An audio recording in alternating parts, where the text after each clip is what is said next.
So ভাই আজকের এই ভিডিওতে তোমাদেরকে আমি শেখাবো কেমন করে ফর লুপের ব্যবহার করতে হয় এবং ফর লুপ দিয়ে লিস্ট বানাতে হয় এবং ফর লুপ দিয়ে কেমন করে রেঞ্জ ডিক্লেয়ার করতে হয়। সো চলো ভিডিওটা শুরু করে দেওয়া যাক।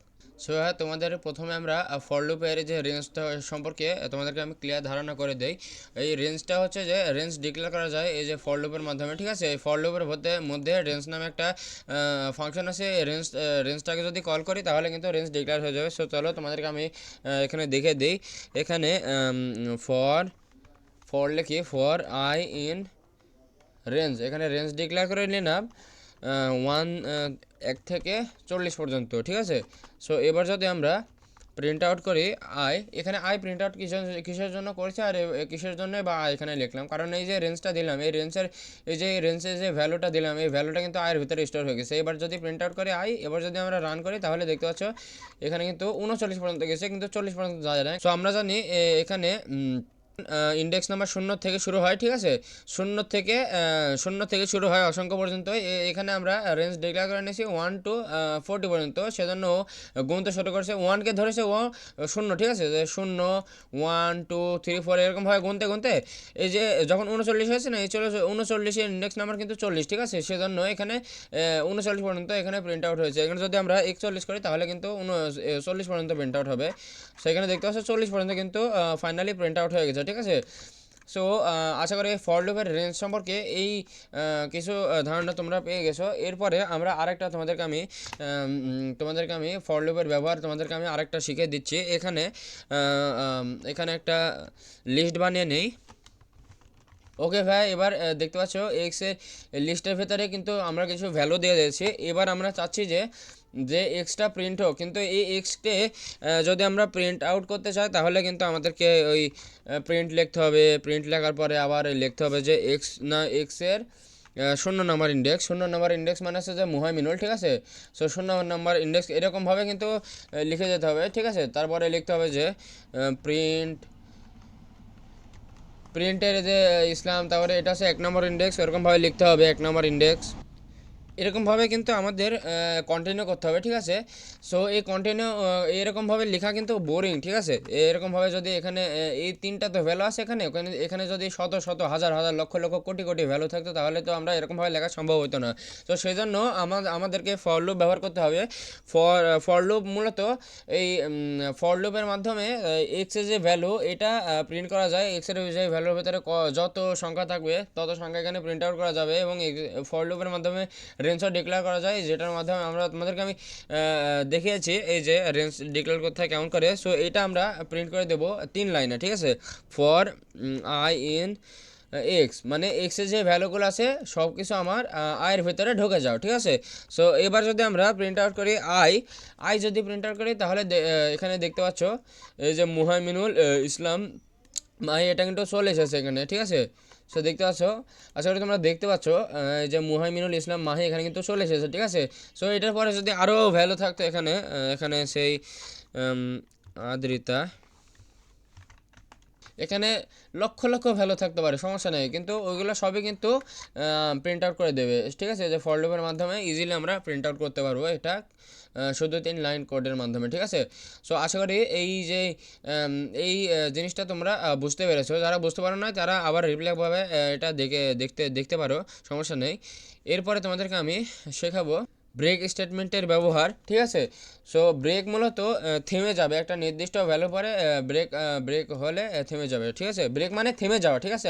মুহাইমিনুল ইসলাম মাহি এইগুলো কিন্তু প্রথম প্রিন্ট আউট হয়। প্রিন্ট আউট হওয়ার পরে আমরা চাচ্ছি যে এই যে যখন মাহি পর্যন্ত আসবে না তখনই কিন্তু ওটা থেমে যাবে। সো ওটার জন্য ব্রেক মূলত ব্যবহার করা হয়, ঠিক আছে। আমরা এখানে বলেছি যে আয়ের এক্সের ভ্যালু এখানে আয়ের ভেতরে পাস করে দিয়েছি, সিম্পলি এবার প্রিন্ট আউট করেছি আই।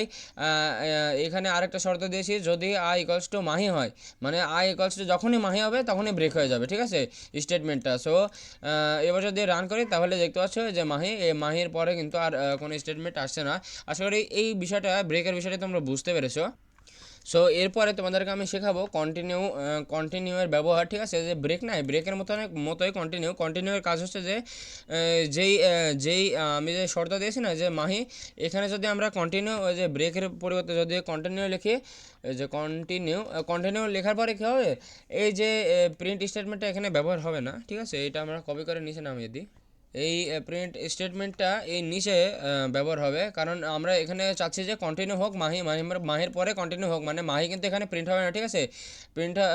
প্রিন্ট হবে না, মাহি প্রিন্ট না হয় মুহাইমিনুল ইসলাম আদ্রিতা আলিফ এগুলো কিন্তু প্রিন্ট হবে, ঠিক আছে। যে দেখতে পাচ্ছ, এখানে দেখতে পাচ্ছ মুহাইমিনুল ইসলাম আদ্রিতা আলিফ এইগুলো কিন্তু প্রিন্ট হয়েছে, কিন্তু মাহি কিন্তু প্রিন্ট হয় না। এখানে যদি আমরা নির্দিষ্ট একটা ভেরিয়েবল এখানে নির্দিষ্ট একটা ভ্যালু এখানে দিতে হবে, তাহলে কিন্তু ওটা প্রিন্ট ওখানে হবে না, ঠিক আছে। এবার যদি রান করি তাহলে দেখতে পাচ্ছি মুহাইমিনুল, মাহি, আদ্রিতা, আলিফ এগুলো কিন্তু প্রিন্ট হয়েছে, কিন্তু বাই ডিফল্ট ইসলামটা কিন্তু প্রিন্ট হয় না, ঠিক আছে।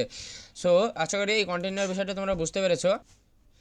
সো হ্যাঁ, তোমাদেরকে আমি বলে দিই, W3 স্কুল থেকে তোমরা পাইথনে, এই যে W3 স্কুল তোমরা দেখতে পাচ্ছ, পাইথনের সঙ্গে সঙ্গে তোমরা যদি সিএসএস, তারপরে যে HTML CSS, ঠিক আছে, জাভাস্ক্রিপ্ট এগুলো যদি শিখতে চাও তাহলে এখানে জয়েন দিতে পারো, ঠিক আছে। সো W3 স্কুলের যে লিঙ্কটা আছে এটা আমি আমার ডিসক্রিপশন বক্সে দিয়ে দেবো, ঠিক আছে, সেখান থেকে তোমরা চেক আউট করতে পারো।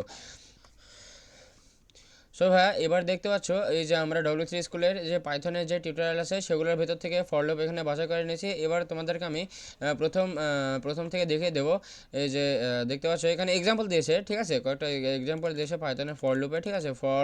ফরকের মাধ্যমে যা যা হয় এখানে কিছু লিখেছে, এটা তোমরা বলে নিতে পারো। আমি জানি, তোমাদেরকে আমি শিখে দিয়েছি কেমন করে এটা করতে হয়, এটা এক্সট্রাভাবে আবার পড়ার দরকার নেই, ঠিক আছে। যে এটার ব্যবহার কিন্তু তোমাদেরকে আমি শিখে দিয়েছি। দ্য ফ্রুট ইকুয়ালস টু যে অ্যাপেল, ব্যানানা, চেরি থাকবে, এটা কেমন করে প্রিন্ট আউট করতে হয় ফর লুপের মাধ্যমে, ঠিক আছে।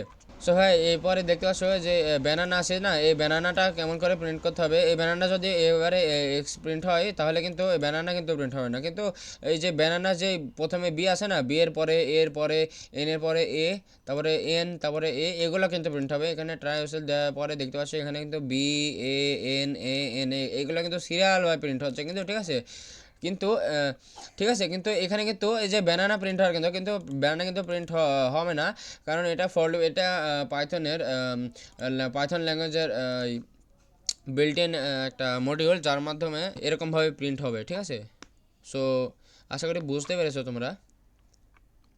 সো এর যে রেঞ্জ দেখতে পাচ্ছ না, এই রেঞ্জের ব্যবহার কিন্তু তোমাদেরকে আমি শিখিয়ে দিয়েছি, যে রেঞ্জের ব্যবহার কেমন করে রেঞ্জ ডিক্লেয়ার করতে হয়, ঠিক আছে। সো দেখতে পাচ্ছি যে এখানে রেঞ্জ দিয়েছে 2 থেকে 6 পর্যন্ত, তাহলে প্রিন্ট হবে 2 থেকে 5 পর্যন্ত, কারণ এখানে সবসময় প্রথম ইন্ডেক্সে পাইথনের ভাষায় 0 নম্বর ইন্ডেক্স ধরা হয়, ঠিক আছে। প্রথম নাম্বারকে 0 নম্বর ইন্ডেক্স দিয়ে ধরা হয়, 0 1 2 3, ঠিক আছে। এরকমভাবে আর কি জিনিসটা চলতে থাকবে, কারণ আমরা এখানে রেঞ্জ দিয়েছি 6 পর্যন্ত প্রিন্ট না হয় 5 পর্যন্ত প্রিন্ট হবে। এখানে যদি 7 দিতাম তাহলে কিন্তু 6 পর্যন্ত প্রিন্ট হতো, ঠিক আছে। এবার যদি রান করি তাহলে দেখতে পাচ্ছ 6 পর্যন্ত প্রিন্ট হয়ে গেছে, ঠিক আছে। পাইথন কিন্তু একটা বিশাল বড় একটা মজার জিনিস, ঠিক আছে।